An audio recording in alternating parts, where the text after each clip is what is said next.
Here we go. Fingers crossed. Will an Amazon budget adjustable bench hold up to the rigors of your hardcore home gym training? First, we gotta give it the old UPS love, the UPS handling, because you know, those guys like to just kind of drop stuff, kick stuff, and sometimes you gotta figure out if the stuff you order is even gonna show up in one piece. Oh, that doesn't look too good. But wait, there's more. We're gonna do this with two different benches, two different price points to show you, again, will these hold up? Will these actually survive your training, or are you gonna be taking your life into peril?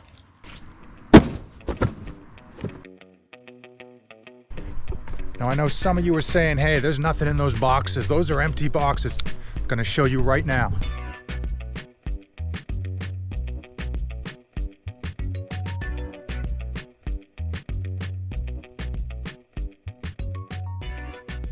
Now, if there is a worst case delivery scenario, I'd like to know what it is. We're gonna take these inside and get them assembled.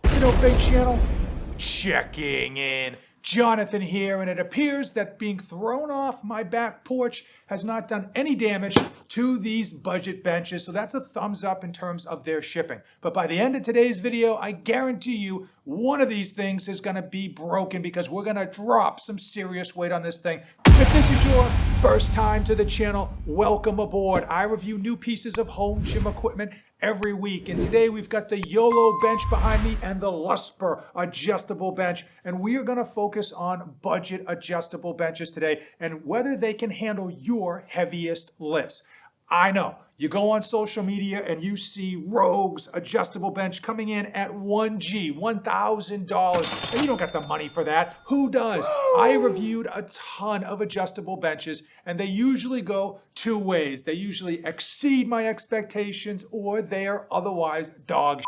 So it's really tough, you as the consumer looking at Amazon fake marketing photos and fake reviews, to figure out which ones are going to be right for you. And one of the biggest things that a lot of these companies will do is that they'll say they can hold 800, 900 pounds, and they stack the weight statically. Well, today and later on in today's video, we're gonna just drop weight on it, because static weight, as we know, is not really conducive to showing what this bench is gonna be able to handle, especially when you have it in a compromised position like an angle, do an incline bench press or incline dumbbell bench press where you are shifting that weight side to side, and you may frankly just throw yourself back on it fairly aggressively.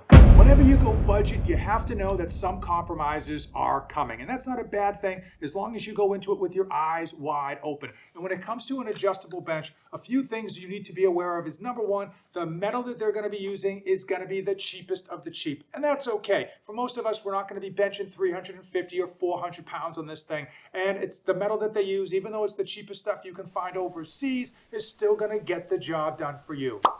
The other big standout that is a constant among adjustable benches is the pad. Oftentimes the pad is very thin, it has very little support, and the fabric itself is downright slippery with very little grip. And that's the case with both of these YOLO and Lusper adjustable benches. I will say that overall, these pads are usable. Again, you don't need much to get a great workout in, and even if you had the best adjustable bench out there, it's still not going to make your lifts any heavier than they currently are. You're not going to hit new PRs just because you paid $1,000 for an adjustable bench versus $140 for the Lusper before coupons. The other thing you need to keep in mind is stability. Because these aren't going to weigh as much as a nicer model, and because they are trying to save on materials, the bases tend to be on the more narrow side. Now the Lusper, just from using it a few times and wiggling it, it does look very stable. In the back feet, it actually have stabilizing places so that you can adjust to make sure that it's 100% level with your floor. This thing right here, the YOLO, it is not good. It is not stable at all. I mean, this thing you would use in a prison, but otherwise, I'm a little bit concerned. One of the nice things about this YOLO adjustable bench, and there aren't many, is that this will actually fold in half and be the size of a suitcase. I know some of you literally have your home gyms stored in your closet and you pull them out when you want to work out, and this might be right for you, or a similar style that will allow you to fold this thing in half. I will tell you that the waterfall locking system here on the back end It is very, very flimsy and downright scary with how poorly it is actually sitting on the teeth down here.